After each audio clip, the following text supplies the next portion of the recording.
Okay, good afternoon. It gives me great pleasure to welcome you to this session on Sanskrit, A Living Legacy. I hope you can hear me in the back. पीछे सुन पा रहे हैं आप लोग? Yes? Okay. नहीं सुन रहे हैं? वो कह रहे हैं सुन रहे हैं.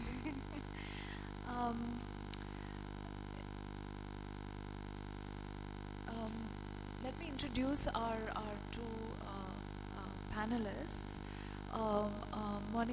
Professor Monica Bohm-Tettelbach, retired as Professor of Modern South Asian Languages and Literatures from the University of Heidelberg. She's been coming to India for the last 30-35 years. She's also been a professor at the University of Bonn in Germany. She works especially on Braj and on the Sant Sahitya in Braj, and has done a lot of her archival research here in Rajasthan and in Jaipur and in various libraries in this region. Professor Mukund Lat, I think for a local audience, probably needs no introduction. He taught for many years in the history department at Rajasthan University. He is equally adept in his study of philosophy and of music, and he's also a poet in Hindi and a winner of the Padma Shri and a fellowship from the Sangeet Natak Academy. Today we're going to sort of have this conversation as a conversation between scholars, between historians, but also, since Mukundji is here with us, as a conversation with someone who is active as a practitioner in the arts, in poetry and in music. The title of our panel is Sanskrit, A Living Legacy. So I actually want to start off by posing the question to both our speakers of whether, there are two ways of looking at Sanskrit, both within India and within the region and internationally. One is the idea that it is indeed the repository of a number of living traditions, a living legacy indeed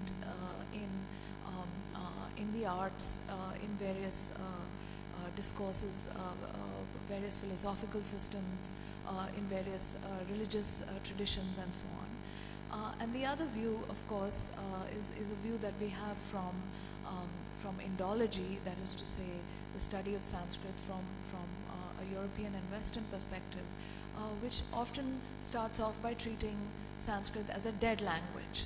So on the one hand you have the idea of a living legacy, and on the other hand you have the idea that Sanskrit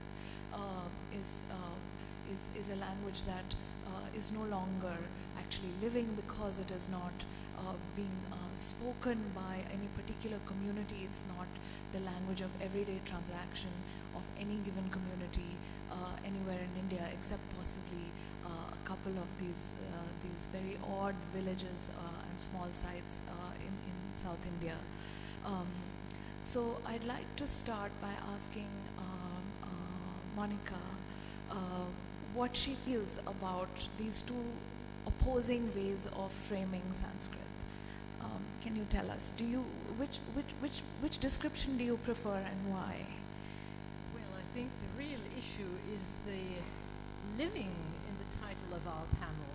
How can a tradition that actually is a tradition of the past be kept alive or be enlivened?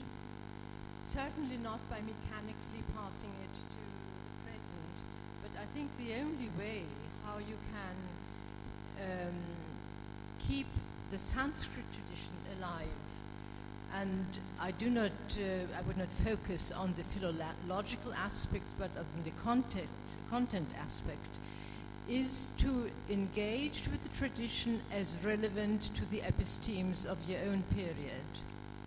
And if that is not the case, also in contrastive way, why certain issues that the tradition used to discuss are no longer ours. That would be a very rough description of how I would think about that. Now, Sanskrit is a dead language. Surely the period has passed long since Sanskrit has been existing as a living tradition in that sense. But that literature is written in a language that is dead in that sense, in a classical language, does not mean that we do no longer engage with it. If you take a not so favorable example, there are dozens and dozens of institutions who nowadays propagate texts like the Gita. Does that text, by those exercises, become or remain a living text? Or does it simply become a kind of icon? And in whose hands then can such a text become an enlivened text again? These would be queries that I would have. And that would address the debate of a Sanskrit tradition being activated and mobilized for reasons that would be of a political kind, of a nationalistic kind, and other issues.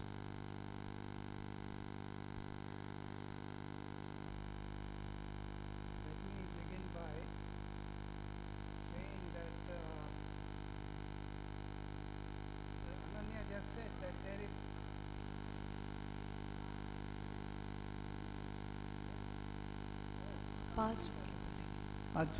Ananya just said that there is only one community which uses Sanskrit as a language of ordinary use. But in that sense, English should be a dead language here. There is no community as such that uses English. And one should also keep in mind that just as English is used as a language of thought, similarly there is a pretty large community still existing doesn't belong to a single, what one might call a caste or whatever, but these people, they think in English, in Sanskrit, they write in Sanskrit. I have been in touch with them, and they are very lively thinkers. And there is a book, in fact, there was an arrangement of a discussion between modern philosophers. These modern philosophers were mostly Indian philosophers who were trained in the Western tradition, and philosophers who have been trained philosophers of various kinds and of various schools that have been trained in the Sanskrit tradition. They think in Sanskrit. Their own languages at their home is totally different. It could be Telugu, it could be Tamil, it could be Hindi, it could be Bhojpuri. But when they speak to each other, they speak in Sanskrit, and the whole language of thought is Sanskrit. And that tradition still exists. I have learned from such a scholar also in the manner that a famous text by Jagdish Tarkalankar called the Shaktivad. It's on language, how words connect to each other. And these are not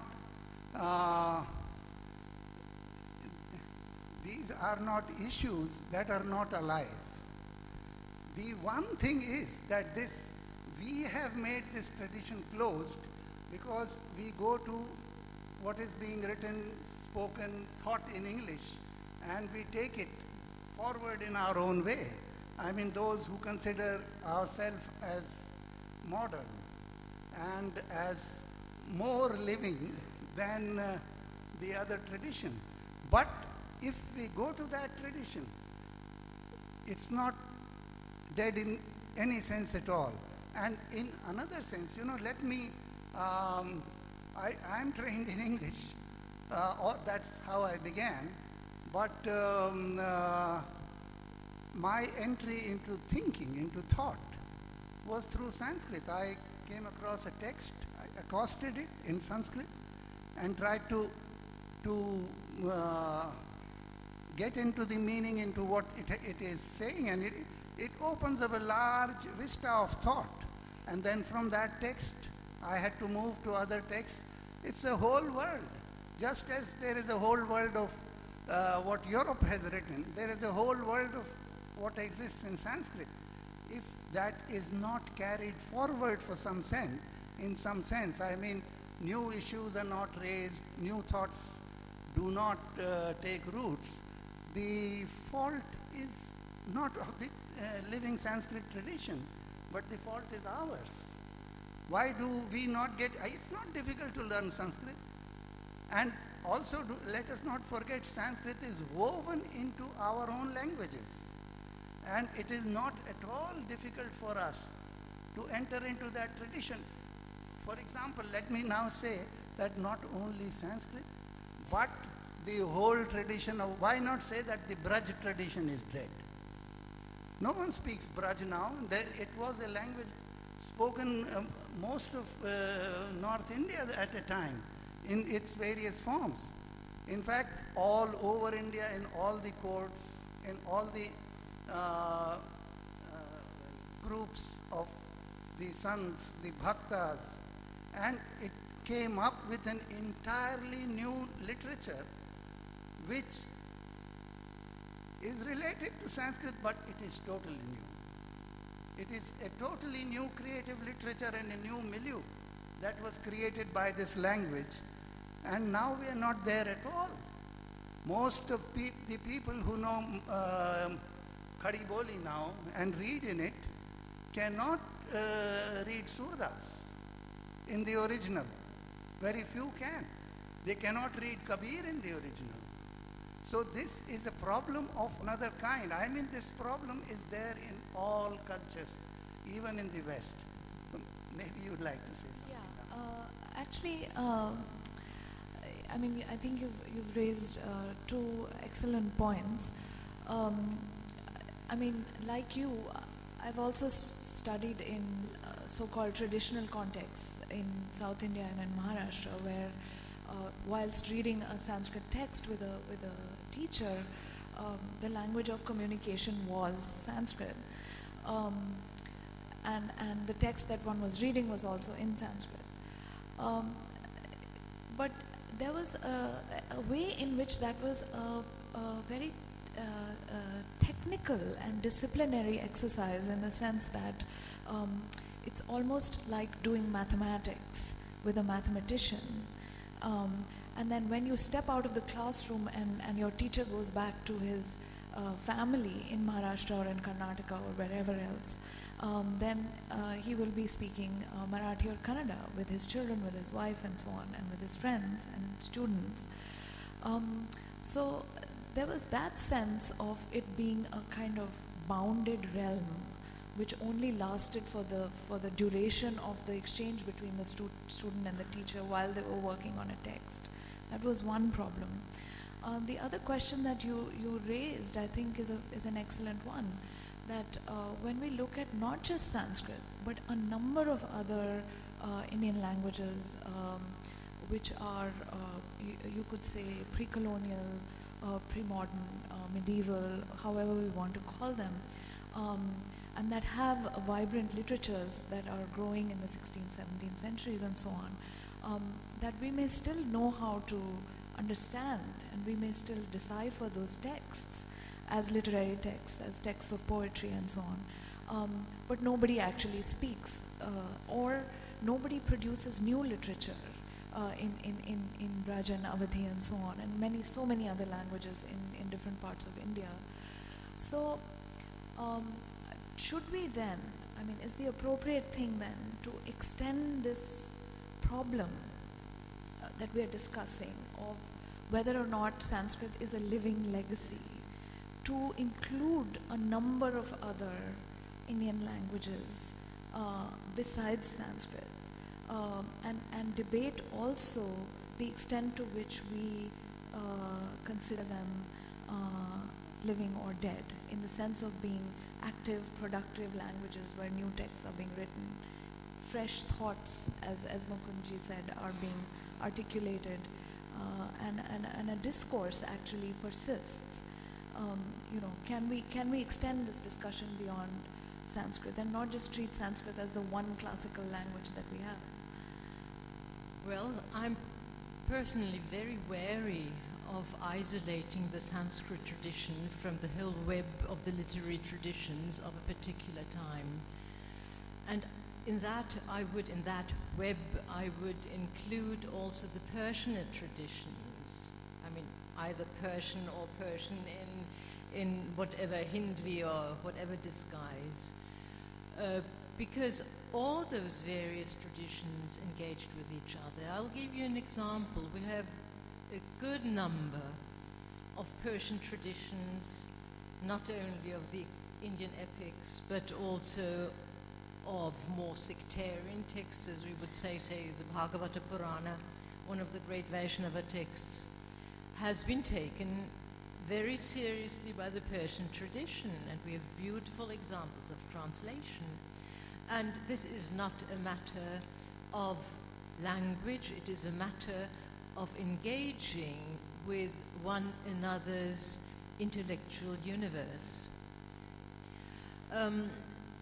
I've had a chance to, a couple of years ago, to make a kind of sample dig in a small city in Shekhawati, where I found at the same time a thriving yogic tradition, a Sant tradition, a very, to our minds, very stifling, a multitude of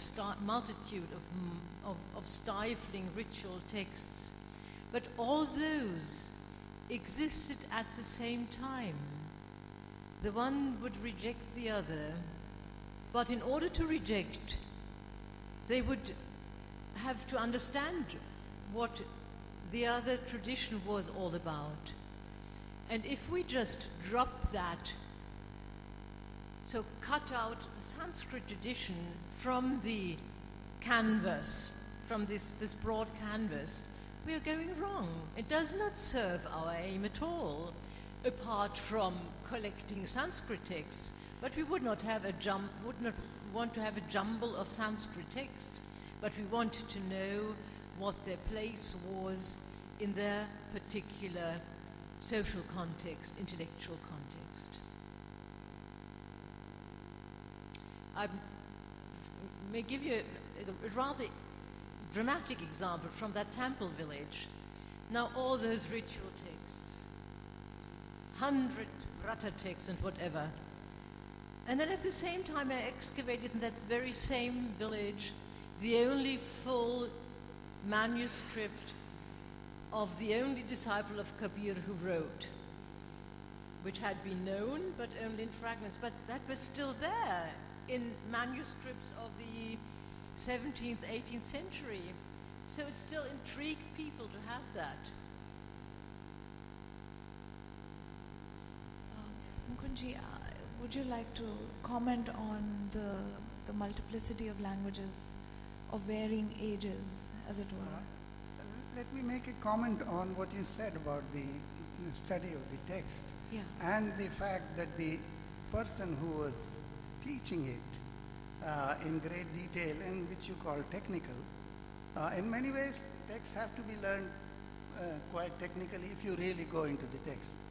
But the point you made about the language, that he was teaching you in Sanskrit and then he moved to his house where he spoke Marathi, maybe a dialect of Marathi. But let us not forget, as we move out of this dais, we'll talk in Hindi. And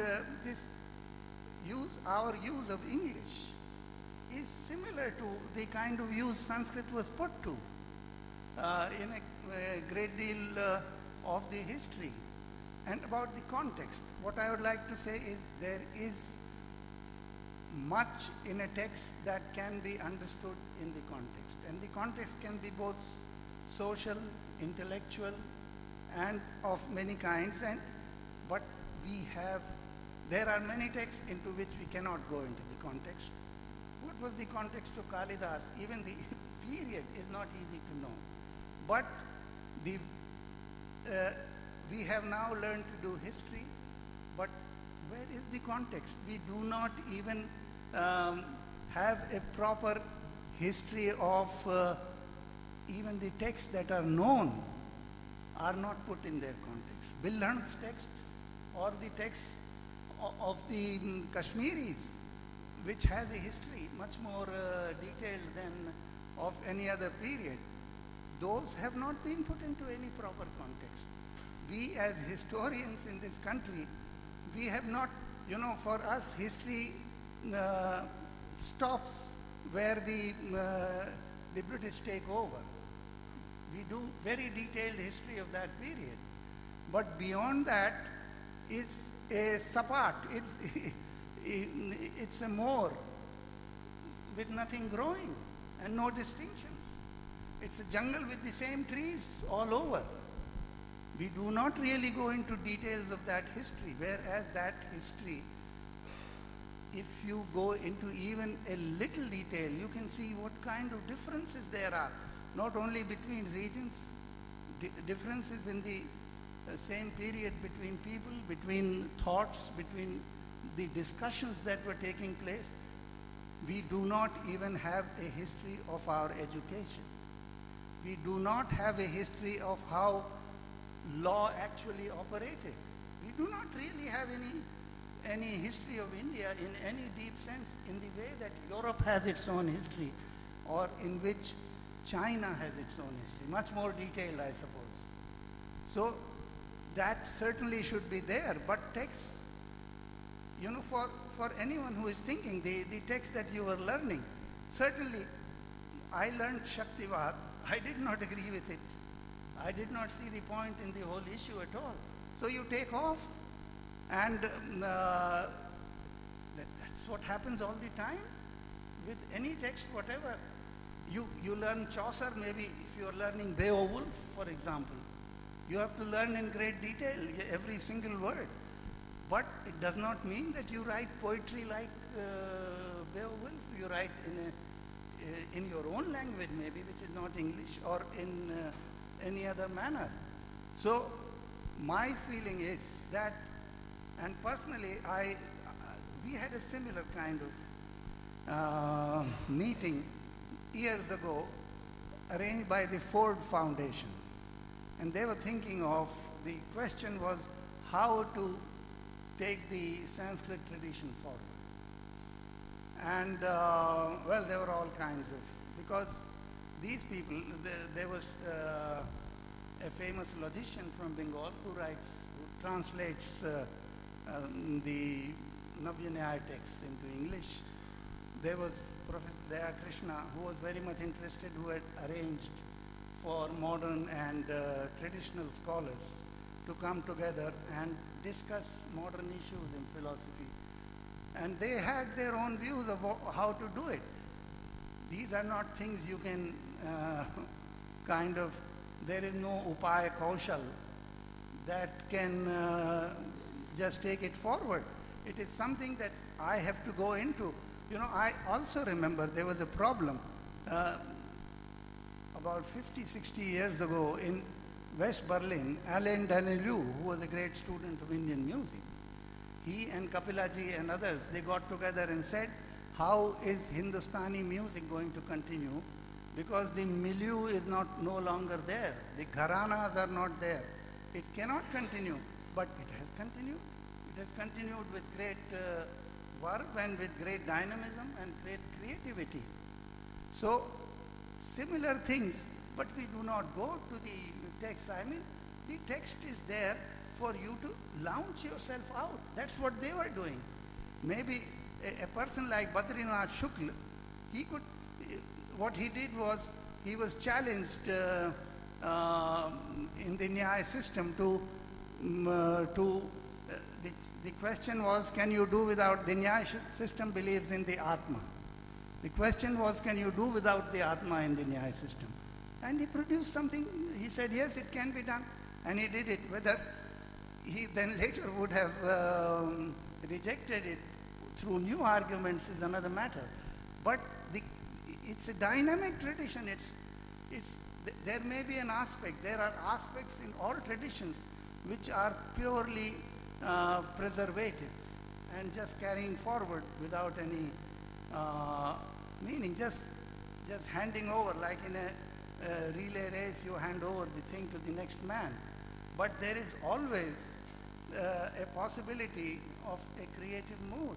Can I just pick up what you said about music? And the fact that Hindustani music or Carnatic music for that matter flourishes, and there are many different styles and schools, there are innovations. You could say that we are able to find forms of musical practice in India which are both traditional and modern, right? In the proper sense of both these terms. However, I would contend, and I'm going to put it provocatively, that no matter how strong the case you're trying to make for the living nature of philosophical discourse, let's say, in Sanskrit, since we've gone back to Sanskrit, the way in which the arts are alive, or let's say music is alive, it's both traditional and modern, it's growing, it's dynamic, to use your word. The way in which that is true is not the same for philosophical discourse. And I think we had this conversation briefly earlier as well, that the language of thought in India has ceased to be any of the languages in which thought was being thought up to a point. And we accord that status now only to English. English is the language of the disciplines, it's the language of theory, it's the language of philosophy, and only in a very limited way do these other discourses, unfold in other languages that are Indian. I mean, I know both of you have an interest in the arts, so I want you to reflect on why that is the case. Why does Indian music flourish, but darshan of any sect, of any school, doesn't in quite the same way? Why does one have a regressive aspect and the other has a dynamic aspect? Why is that? Is it that, I mean, that's my perception. Do you even agree with that description? And if you do, then why do you think this might be the case? I would not be in a position to talk about music, and that would be, preposterous to do in the presence of Mukundji. But I would say, to return to what Mukundji has just said, he was emphasizing that the tradition is still alive. The Sanskrit tradition is still alive. I would say that the musical tradition is very much alive, and you would never put that adverb still to go with it. So there is really a lively tradition. But that tradition, which is still alive, is a very specialized tradition. It is a niche tradition. And it's very good that it is there, but it can't be anything but that specialized tradition catering to a very special set of people. And when Sanskrit was really a live tradition, there were active debates going on why one should use Sanskrit. When Sanskrit came up, when the Prakrits were dying out and no one could any longer understand them, authors used to discuss what language should we use. So let's use Sanskrit, however non-specialized we be in that language, but let's use it because this is the language that is the cosmopolitan language nowadays. And this is not the case for the Sanskrit tradition that has survived. And I would feel, not being a musician, but I would feel that the very need to transmit a tradition and keep it alive, as in music, makes for that difference. Sanskrit in a niche, whereas this is not the case in music. What I would like to say is that it is true that in a certain sense this is a niche tradition. And though it has a universality, I mean all thought has universality, but in order to carry it forward, my own feeling is that it should now move into our own languages. Just as the English tradition is not all that old of thinking. It has come from niche traditions in Latin. And earlier, the whole movement of thought in Europe came from niche traditions in Greek. But this, personally, I told you about the meeting we had with the Ford Foundation. And my feeling then was, this is what I said we should start writing in Hindi, Hindi being my language. And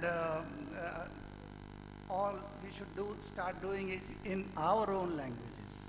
And I'm sure you remember a famous essay by Krishna Chandra Bhattacharya, who spoke of the Swaraj ideas. And though he wrote that essay in English, he also had the idea that we should start thinking. I mean, he wrote both he had his thoughts of his own, whereas, and also very perceptive, putting forward of both Sankhya and Vedanta. Very insightful writings he did. Now, he did not write much in Bengali, very little. There is an essay which I am now translating into Hindi. But my feeling is that these languages are alive with us. And these languages are as capable as Sanskrit of thinking. If English is capable of thinking Plato, certainly Hindi is capable of thinking anyone from Nagarjuna or behind that to the Upanishads to right up to now, and also it is more open to influences from the West. It can take them much more easily. Not that Sanskrit did not. In the 19th century, the Pandits, there was the Pandits were not only teaching texts, they were reacting to thoughts in the West. There was a patrika, a magazine called Pandit in Sanskrit, where Western philosophies were summarized in Sanskrit and talked about. Now these traditions, like many of our traditions, after the independence, there has been a different kind of a move, and even more so, I think, in the last 20 or 30 years. But culture, it's 5,000-year-old culture, and what are 20 years or 100 years? There's plenty of time to move. And if we want to move, if we are interested, if we have any jigyasa, any wanting to know and wanting to create, we can move into the past in our own ways. Because in any case, in order to move forward, we have to move into the past. When we learn Western philosophy, it is mostly the philosophy of the past that we learn. Whether it may be 300 years old, but that is not the point. The point is if we want to move, but my feeling is if we want to move, we must move in our languages as we do in poetry, in novel writing, also in thinking about poetry and about the arts. This is my feeling. I just want to put a very sort of pointed question actually to both of you. Again, drawing on what you've been saying.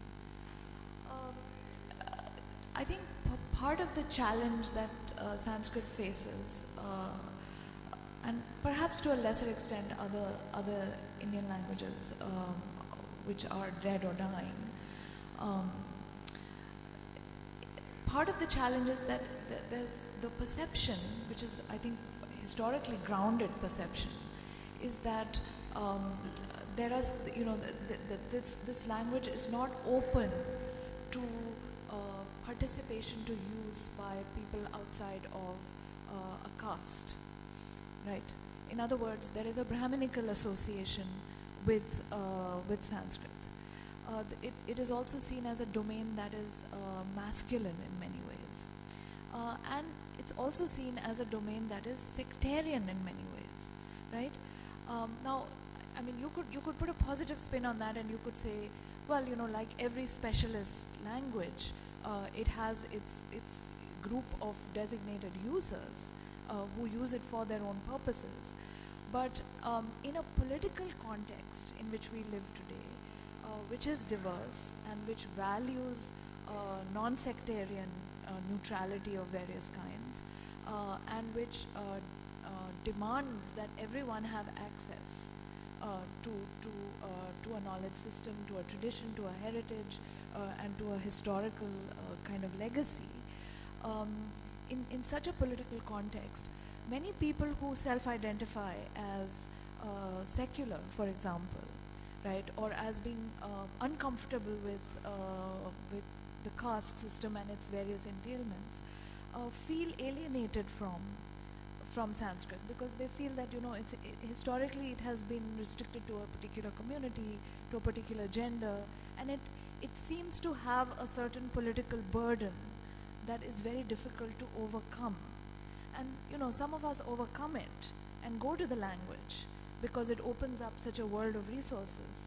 But very many people feel, you know, resistant or upset or challenged, or just put off by what they see as the sort of historical character of this language and the knowledge in it.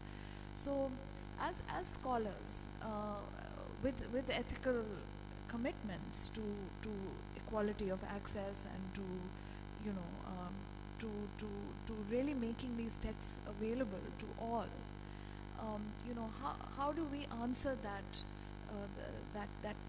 set of claims about Sanskrit being politically problematic or really impossible to manage in a modern Indian context, in a post you know, colonial, secular, post-sectarian sort of a context?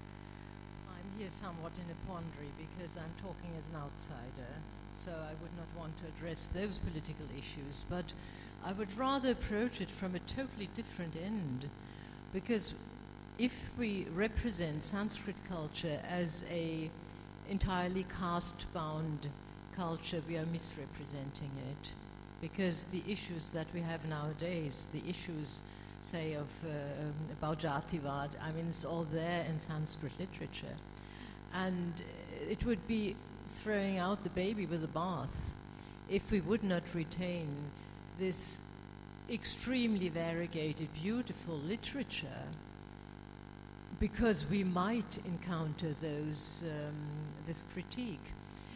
I think a much more important issue in the study of Sanskrit is to not confine it to those who are specialized in it, but to make it accessible. Of course, it is made accessible in a very notional sense. I have for quite a number of years engaged with the textbook question, so there are also these textbooks on Sanskrit, and they are so off-putting. You would not want to study Sanskrit. And this is where it starts. How would you get anyone interested in the tradition if right from the beginning, as a teenager, he feels this is something that I must tick off as soon as possible? So only in that way it is essential. And I would still say that this whole curriculum debate in Hindi and also Sanskrit departments all over the world shows that for a very long time it was claimed that you can do any Indian, any vernacular language without the knowledge of Sanskrit. But this is just not possible, because in order to really gauge the semantics of any vernacular language, you will have to recur to Sanskrit if you're wanting to do it seriously, even if you're wanting to translate a poem in an adequate way, a vernacular poem. So these are very, very practical exigencies. So I would say looking into Sanskrit textbooks and doing something about that would already be a great step forward for the sake of preserving Sanskrit as a living legacy. Mukunji, you respond to this and then we'll open it up to questions. Yeah. No, what I would like to say is, just remember, Sanskrit was not only used by Brahmins, by Buddhists who did not believe in caste. And there is an argument, a whole series of shastrarth, of discussion between the Buddhists and the Mimamsakas who did believe in the Varna. And the Jains don't believe in caste. And they also write in Sanskrit, not only for debating with the others, but even to translate and transmit their own Prakrit texts. So Sanskrit has nothing at all, nothing in the least to do with caste, and just as English has not, neither has Sanskrit. If there are any vestiges of it remaining, let us not forget that the Arya Samaj, for example, opened Sanskrit teaching for everyone. There is a Dadu Mahavidyalaya here, teaching Sanskrit. And anyone can go and study Sanskrit. There have been these, it's not totally absent that certain Brahmins will not teach to others who are not Brahmins. But that's easy. Supposing I go to a gharana and the ustad says, I will not teach you music, I can go to another gharana. And in any case, I can listen to him and learn. It's not difficult to learn Sanskrit and to go into texts. It's only that we should want to do it. And to do it creatively. I mean, it's not a failure of the tradition. It's our failure that we are talking about. I'd like to open it up for the next 15 minutes or so. Yeah, the lady standing up. I think you raised your hand first. Namaskar, Dr. Geeta Parikh from Jaipur. Hindi राष्ट्रीय भाषा हो सकती है, अंग्रेजी अंतर्राष्ट्रीय भाषा हो सकती है, लेकिन संस्कृत ब्रह्मांडीय भाषा है। सर ने जैसे बोला कि ये हमारा फेलियर है कि हम अपनी भाषा को पकड़ नहीं पाए, समेट नहीं पाए। हमारा पूरा शास्त्र उठा के देखें, मैंने लॉ भी किया है, मैंने संस्कृत की छात्रा भी रही हूँ मैं। हमारे वेद उठा के देखें। हाँ, मैडम मैं सर से ये विनम्र निवेदन करना चाहूँगी कि संस्कृत भाषा हमारी होते हुए इसकी एकदम समीक्षा पराई क्यों रहती है? दूसरी भाषा में हम क्यों, जैसे आज का ये संवाद था, क्या ये हिंदी में नहीं हो सकता था जो संस्कृत के काफ़ी करीब था? और मैं नहीं सोचती हूँ कि यहाँ जितने भी बैठे हुए हैं वो हिंदी नहीं समझते, शायद अंग्रेजी मेरे जैसे कम लोग समझते हैं, लेकिन हिंदी में अगर ये संवाद होता तो बहुत कुछ सुंदर होता, अच्छा होता, संस्कृत के करीब होता। धन्यवाद।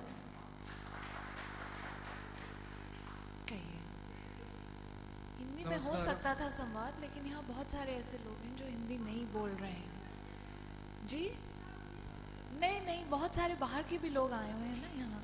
खैर वो अलग बात है। आप सवाल कीजिए। एक बात मैं आपसे कहूँ, आपने संस्कृत को ब्रह्मांडीय भाषा कहा। ऐसी कोई भाषा नहीं होती है जो ब्रह्मांडीय नहीं होती है। मैं आपको एक पुरानी बात कहता हूँ, कोई भी ऐसा विचार नहीं होता है जो कि सार्वभौम नहीं होता है। ये आप प्लीज बैठ जाइए, थोड़ा सा सुन लीजिए। मैं एक बात कहना चाहता हूँ।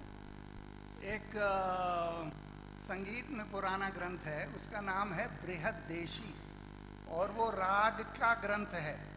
उसमें ये कहा गया है कि कोई भी गाना कहीं भी होता हो, जिसको हम लोक संगीत कहते हैं, उसमें आप करने लगें, उसको अगर आप बढ़ाने लगें तो वो भी मार्गी हो जाता है।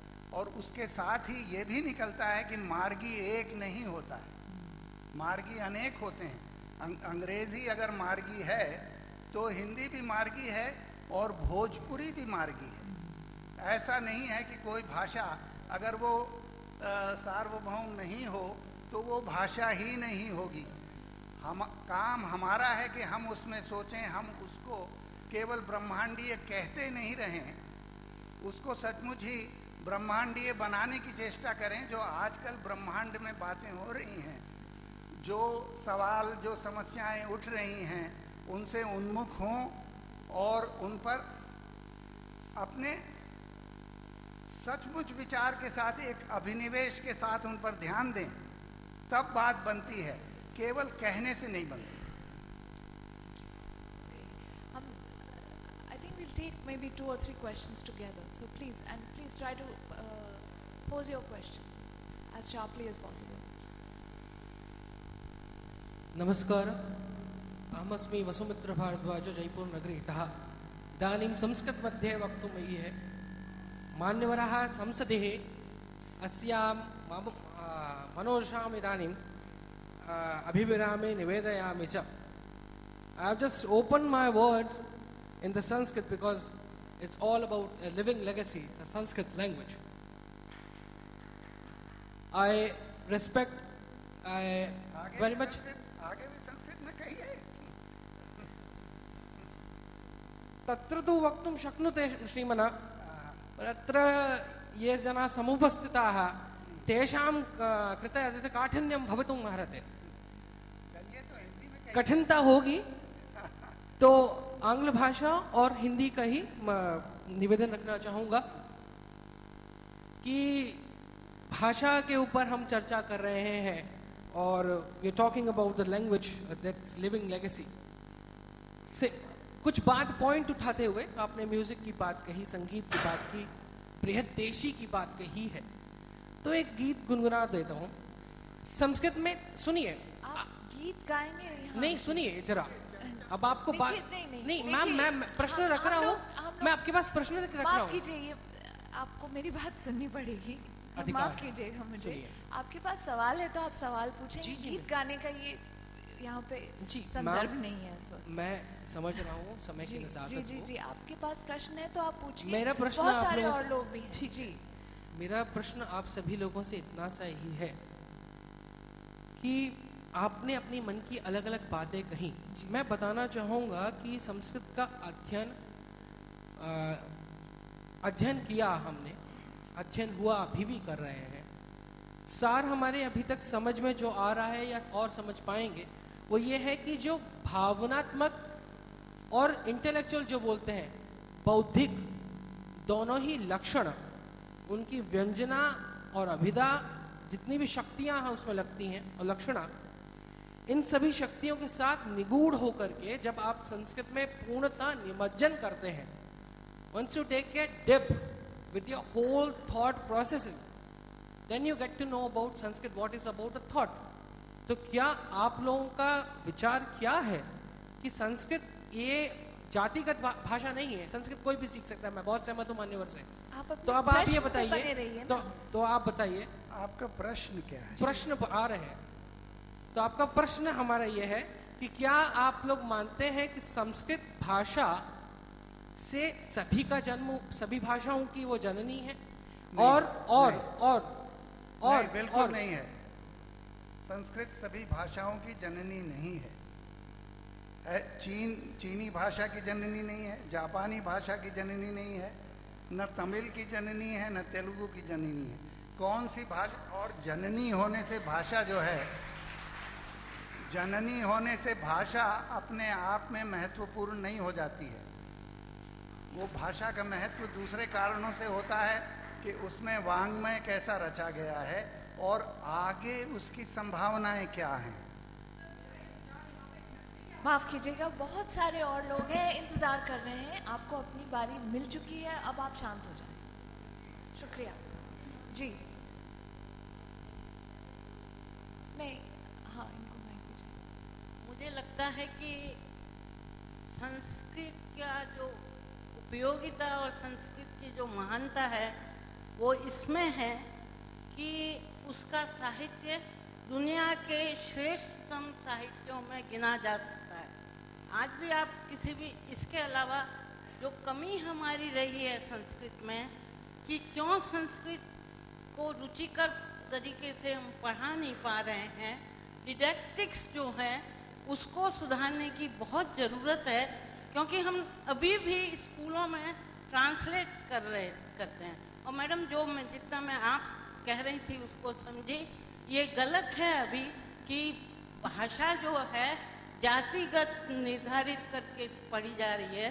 स्कूलों में सेकंड लैंग्वेज सिस्टम है हिंदुस्तान में, तो कोई भी सेकंड लैंग्वेज संस्कृत ले सकता है। ज़रूरत यह है कि हम पढ़ाने वाले भी पूरी तरह से उसको आधुनिक, हाँ, प्रश्न में ये बात जो आनी है, जो तो कहनी आप नहीं सुनना चाहते, केवल अपना ही सुनना चाहते, नहीं, वो नहीं, बात अलग है। समय का बंधन है, समय का बंधन। नहीं, तो इस कारण से मुझे लगता है कि संस्कृत की लिगेसी कायम रहेगी। अगर आप सोचते नहीं है कि अगर श्रेष्ठतम साहित्य है तो उसको पढ़ना भी तो होगा। ठीक है sir. The gentleman in the blue shirt. Yeah, in the blue shirt. I hope I'm speaking on my turn only. But yeah, my question is very simple, that instead of discussing whether Sanskrit is great or not great, I believe it is great. Do we all agree, or do you agree, Sri Mukundji and Ananya and everybody, that Sanskrit is suffering from a crisis of content? That all the issues, like if we talk of English literature these days, it has evolved itself in raising the issues which are very, very contemporary. While, I mean, we can keep on discussing about the greatness and the evolution of the language, but if we don't create literature which appeals to the issues of the day, the language will become fossil. I'm sorry to say, any language will become fossil. Is this not the fundamental crisis Sanskrit as a language is facing? This is my question. I would agree to a great extent. I think we should stop talking about the greatness of Sanskrit literature, the greatness of the Sanskrit language, the age of the Sanskrit language. There are many old languages, Chinese language, Akkadian, Sumerian, whatever. We have to look at the literature and to appreciate it, and not only have we to keep our gaze to that literature alone, but we have to address questions of literature on the level of world literatures. What does Sanskrit literature have that others do not have? What were the issues it would address at a certain time? And then we would open Sanskrit literature, would throw open Sanskrit literature to the gaze of those who are interested in world literature. Emphasizing age, beauty, by itself is, to me, always a very defensive argument, unless we engage in it in the way that you have alluded to. Okay, we have time for one last question. Why don't I take one from the back? Namaskar. Ma'am, naam Kalsifan asti. Aham Kannada. Can't hear you. Namaskar. Ma'am, namah Kalsifan asti. Aham Kannada deshat agacham. Parantu idanim JNU Vishwavidyalaye patami. My experience with Sanskrit at GNU and throughout many congresses that I've been throughout India proves me that it is a living language and shared by many generations, young and older. What I've noticed actually is that there's a split. There is a pervasive distrust among the Sanskrit community and outside between the intellectual, and this distrust seems to never be really addressed. And that was my question to you, is how would you address this mistrust where the historians, for example, are mistrusted by the Sanskritists in GNU, and it is shared by the historians in GNU who mistrust the Sanskritists. You understand what I'm talking about? Okay, I think I'll just maybe spend a minute translating your question for a wider audience. I think you are saying that there are that the way in which people dedicated to the study of language as philologists or as Sanskrit specialists go about their work, that is not something which mainstream historians are willing to engage with, and vice versa. That's how I understood your question. That there is a distrust between historians and philologists, and the two don't work in tandem. And you see this as being one of the problems afflicting the study of Sanskrit materials in this country, right? Is that more or less what you said? And you saw this in particular at a place like JNU, at the Jawaharlal Nehru University, yes? Mukunji, would you want to address that? Maybe with reference to Rajasthan University. Just a few words. You know, to address any language, Sanskrit, Chinese, English, Hindi, Urdu, you have to enter into it as a language, not just something that is being taught to you and the grammar and all that, all those technical things. We don't do that with English. The language is there before you. It's not all that difficult to learn. If you accost it, and if you find something there, take to it. Nahi to chhod dijiye. You move it to something else. What is there? These are not problems, I don't think at all. I'm afraid we've run out of time. We have to close. I'm not able to see any of the organizers. Yeah, do we have to close now? We have time for one more question? One more? 1 minute. We have 1 minute. Anybody has something that they want to say which they cannot live without saying? Please, ma'am, please. And you have, 50 seconds. मैं संस्कृत की व्याख्याता हूँ कानौड़िया college में। संस्कृत को मैंने सांसों में जिया है। यहाँ आपने जो सब्जेक्ट मैं आपको एक बात बताना चाहती हूँ। मैं जब बनस्थली विद्यापीठ में पढ़ती थी, अंग्रेजी लो या संस्कृत, जबकि मेरे पिता संस्कृत माध्यम से अंग्रेजी पढ़े तो प्रचार विश्व में किया उन्होंने। और आज मैं इसी बात को महसूस कर रही हूँ कि संस्कृत के कक्षाओं में विद्यार्थी क्यों नहीं होते। उसका सबसे बड़ा कारण ये है कि अंग्रेजी के साथ संस्कृत का कॉम्बिनेशन किया ही नहीं जाता। जो बातों को आगे ले जाएंगे उन तक ये भाषा आ ही नहीं रही है। तो मैं तो यही कहूँगी कि श्रेष्ठतम संस्कृत रही है, श्रेष्ठतम संस्कृत रही है, पर सदा क्यों अनकही है। दिल जिसे सच जानता है, सरलता संग फिर बही है। संस्कृत के सरलीकरण की आवश्यकता है और वो अमर भाषा है, हमेशा अमर रहेगी। Thank you all very much. We'll close the session now. Thank you. मैं आभार प्रकट करना चाहती हूँ मैं हमारे आज के वक्ताओं का, और बहुत बहुत धन्यवाद आप सभी श्रोताओं का भी। बाकी की बातचीत और बुक साइनिंग के लिए आप हमारे वक्ताओं से मिल सकते हैं बुक साइनिंग डेस्क पे।